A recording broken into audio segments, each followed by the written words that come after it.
פיגוע הבוקר, פיגוע דקירה ליד פריז, מוסלמי צרפתי שפעל בשם דאעש, רצח 2, קצין משטרה ואשתו, וזה אל מול עיניו של בנם הפעוט בן השלוש שניצל. האיש צילם את מעשיו והעלה אותם לפייסבוק. נשיא צרפת פרנסואה הולנד אומר שאין ספק שמדובר במעשה טרור, וכי האיום לפיגועים נוספים גבוה. דיווחו של כתבנו מפריז, גדעון קוץ. צרפת נקטה אמצעי ביטחון חסרי תקדים כדי למנוע פיגועי ראווה המוניים במהלך משחקי היורו, אך לא הצליחה למנוע פיגוע קטן יחסית גם אם מחריד. לרוסי אדאלה, אזרח צרפתי בן 25, דקר 9 פעמים בביתנו, והרג בלילה שעבר קצין משטרה, ז'אן בטיסט סלוון, בן 42, בפתח ביתו במניונוויל, 30 קילומטרים מפריז, ואחר כך התבצר בבית הקצין ושיסף את גרונה של אשתו ג'סיקה, גם היא שוטרת, אך לא הספיק לפגוע בבנם בן השלוש. לפני שהיחידה ללוחמה בטרור, שהגיעה למקום וניסתה לנהל איתו משא ומתן במשך 3 שעות, פרצה פנימה והרגה את המחבל. ובכל זאת, לרוסי היה צריך להיות מסומן. הוא היה מוכר כעבריין ובילה 2.5 בכלא על התארגנות להברחת ג'יהאדיסטים מפקיסטן. ארגון דאעש מיהר להודיע על מעשהו של לוחם המדינה האסלאמית באמצעות סוכנות הידיעות שלו. לרוסי עצמו הספיק לצלם ולשדר בפייסבוק 13 דקות של תיעוד מעשי הרצח שלו, בצירוף נאום ארוך שבו הוא קורא לרצוח שוטרים, סוהרים, עיתונאים ופוליטיקאים שהוא נוקב בשמם. קודם לכן פרסם גם פוסטים אנטישמיים. הוא אומר שנענה לקריאתו של דובר דאעש, אבו מוחמד אל-עדנאני, לבצע פיגועים בחודש הרמדאן, ומבטיח שהיורו יהיה בית קברות. נשיא צרפת פרנסואה הולנד כינס עוד בשעות הבוקר את הקבינט הביטחוני שלו. זוהי בלי ספק פעולת טרור, אמר הולנד, משום שהמחבל וגם הארגון שהפעיל אותו דאגו להודיע על כך. La France est confrontée à une menace terroriste de très grande importance. Chacun se souvient ici de ce qui s'est produit en 2015, au mois de janvier, au mois de novembre. Le niveau de la menace est sans doute très élevé. Il est partout très élevé. Et nous avons donc à mobiliser des moyens très importants. צרפת עומדת מול איום טרור גדול מאוד, כל אחד נזכר במה שהיה כאן בינואר ובנובמבר 2015. כרגע דרגת האיום גבוהה, האיום גבוה בכל מקום ועלינו לגייס אמצעים גדולים מאוד. שר הפנים ברנר קזנב, שביקר במקום האירוע, גילה שיהיו מעצרים נוספים. Un acte terroriste abject a été commis hier à Magnanville de la part d'un individu qui s'en est pris à un commandant de police et à sa compagne, elle-même fonctionnaire, dans un commissariat du département des Yvelines. La mobilisation du gouvernement est totale depuis des mois pour faire face à une menace dont nous n'avons cessé de dire qu'elle était élevée. פעולת טרור נתעבת בוצעה אתמול במניונוויל על ידי אדם שתקף קצין משטרה ואשתו. היא בעצמה עובדת המשטרה במחוז אבלין. הממשלה מגויסת באופן מלא מזה חודשים כדי לאמת איום שלא חדלנו לומר שהוא גבוה. הממשל וכוחות הביטחון הצרפתים מנסים לשדר מסרים כי הכל תחת שליטה, אך לסוג כזה של פיגועים לא ציפו בימים אלה בצרפת. כאן גדעון קוץ, מפריז. הרב משה לוין מצטרף אלינו בצרפת. שלום לך. שלום, שלום.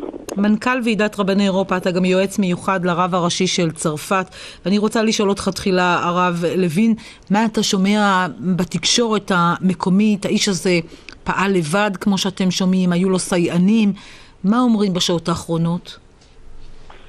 לא חושבים שהוא פעל לבד, זה בלתי אפשרי. וגם שר הפנים אמר שיהיו עוד אנשים שיעצרו. אז ברור שבינתיים אומרים שהוא לבד, אבל זה ברור שהוא לא לבד. גם מרק שהרג את הילדים בבית ספר של טולוז אמרו שהוא לבד. כל פעם אומרים שהוא לבד. בעיה שיש יותר מדי אנשים שהם לבד היום.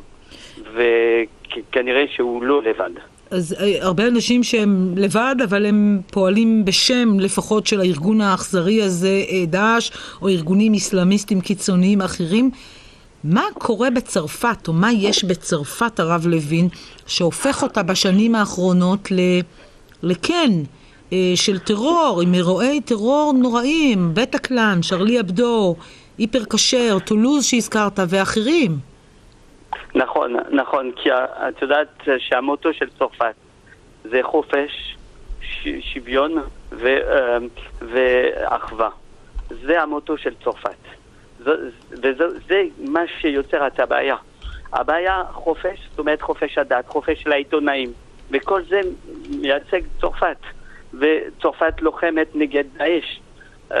אז עם זה, המטרות הראשונות היו היהודים. אחרי זה העיתונאים, ואחרי זה עכשיו רואים שזה כל אזרח מצרפת. זאת אומרת, חי מה שהיהודים חיו ב-2012 בטולוז. שאז כולם חשבו, טוב, זה היהודים. לא היו כמו שהייתה לפני שנה אחרי הרצח בהיפר כשר ובשרלי אבדו, כולם יצאו ברחוב. אז בטולוז לא יצאו כולם. אז מה שחיים, אבל האמת שחיים בצרפת מה שאתם חיים כל יום בארץ. דקירות, יש לכם גם יותר מדי דקירות. אנשים שנדקרים, זה מאוד קשה ללחון נגד. עד כמה אתם חיים בחשש? לא רק היהודים, לא רק הקהילה היהודית, כי עכשיו זה טרור נגד כולם. כן, זהו, בדיוק. הטרור נגד כולם, והבוקר הרב הראשי של צרפת שוחח עם שר הפנים, וגם שלח מכתב לנציגים של כוח המשטרה, כי עכשיו כולם חשים אותו פחד. אותו פחד שיודעים שזה כל בן אדם במקום שהוא יכול להיות, או שהוא שוטר, או שהוא יהודי, או שהוא עיתונאי, או שכולם הם מטרות.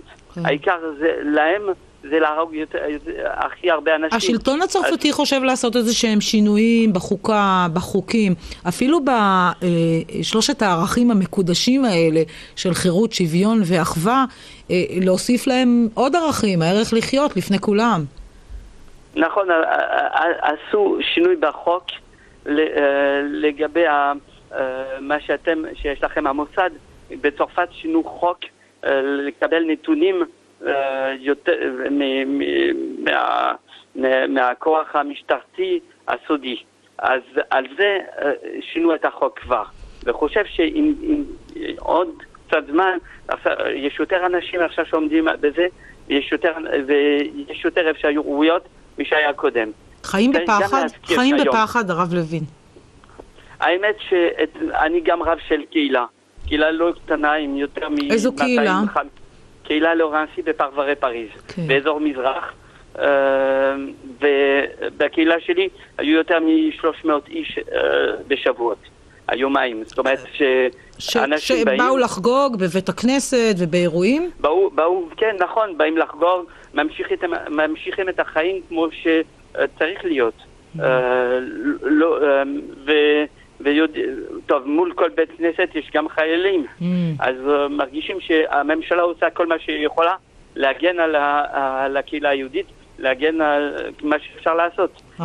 עכשיו צריך גם להזכיר שיש היורו, הכדורגל, משחק כדורגל, שגם יוצא יותר מתח.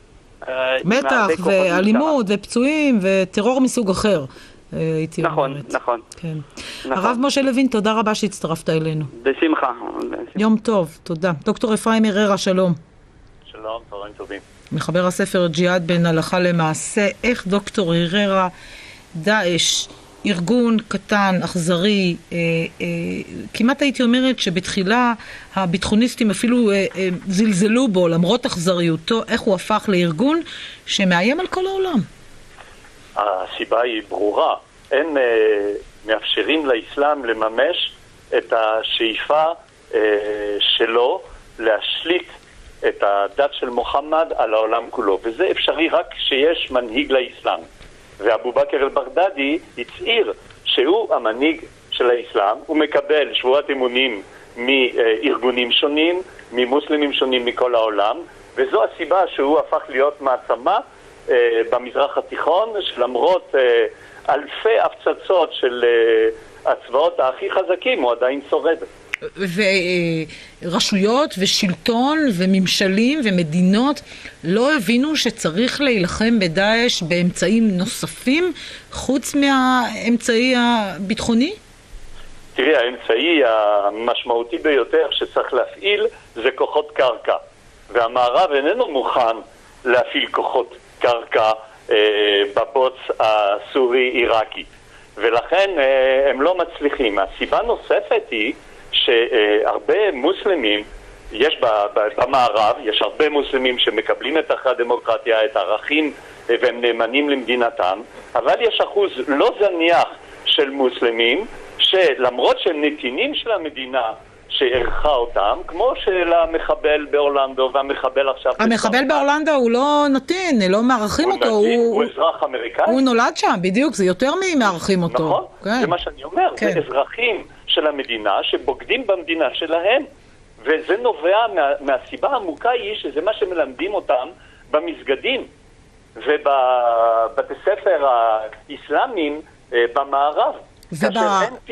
אין פיקוח בפועל. וזו אולי הבעיה הגדולה ביותר, לאו דווקא הבעיה בסוריה או בעיראק או בבוץ, שבו צריכים כוחות אמריקאים או כוחות המערב להתפלש והם לא כל כך רוצים את זה, אלא שבכל מדינה יש נציגים של דאעש. נכון מאוד, וגם נציגים של האסלאם הרדיקלי הזה, הקובע לדוגמה שהומוסקסואליות דינה מוות. זה מופיע בספר של אל-קרדאווי שנמכר בצרפת, התרגום שלו על המותר והאסור באסלאם. הוא המנהיג הרוחני של האחים המוסלמים, והוא אומר שדינו מוות, רק שיש מחלוקת אם זה באש או על ידי זריקת אבנים עד למותו של ההומוסקסואל. אז מה צריכות המדינות לעשות? חוץ, ואני חוזרת שוב אל השאלה ומנסה לחדד אותה, חוץ מהאמצעים הכוחניים, האמצעים הצבאיים, האם המדינות צריכות להפנים שצריך לעבוד מול הארגונים האלה שחלקם הם ממש בתוכם באמצעים אחרים, אולי באמצעים של הגבלת הגירה, אולי באמצעים של חקיקה? החקיקה איננה דרושה, כי החוק במערב, לפחות אני מכיר טוב את החוק הצרפתי, כן. הוא מאפשר את כל הטיפול הדרוש. מי שקורא לרצח, זה אסור בחוק הצרפתי, אבל זה מה שמלמדים.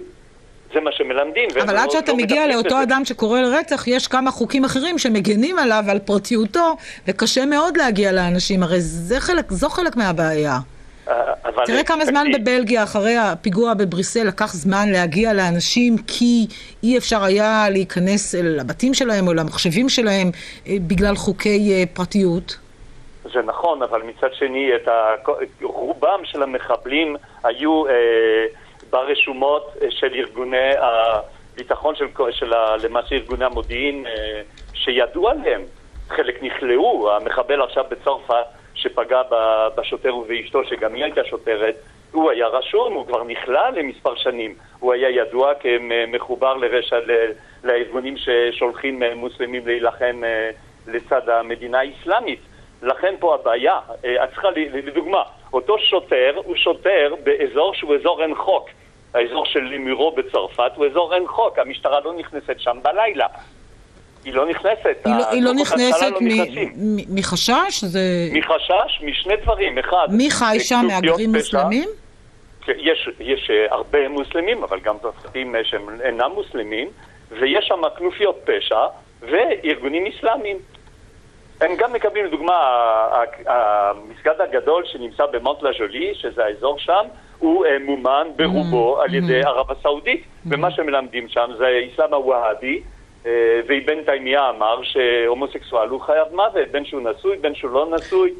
עד כמה אבו בכר אל-בגדדי שהזכרת אותו הוא דמות שאין לה תחליף, דמות דומיננטית שבאמת היא מהווה ככה אבן שואבת. אנחנו יודעים שמדי פעם יש שמועות שהאיש חוסל, שהאיש נהרג, שהאיש נפצע קשה. אפילו ביממה האחרונה שמעתי כמה שמועות כאלה שהגיעו מכיוון ארצות הברית. הערכה שלי היא שלא הדמות אלא התפקיד קובע.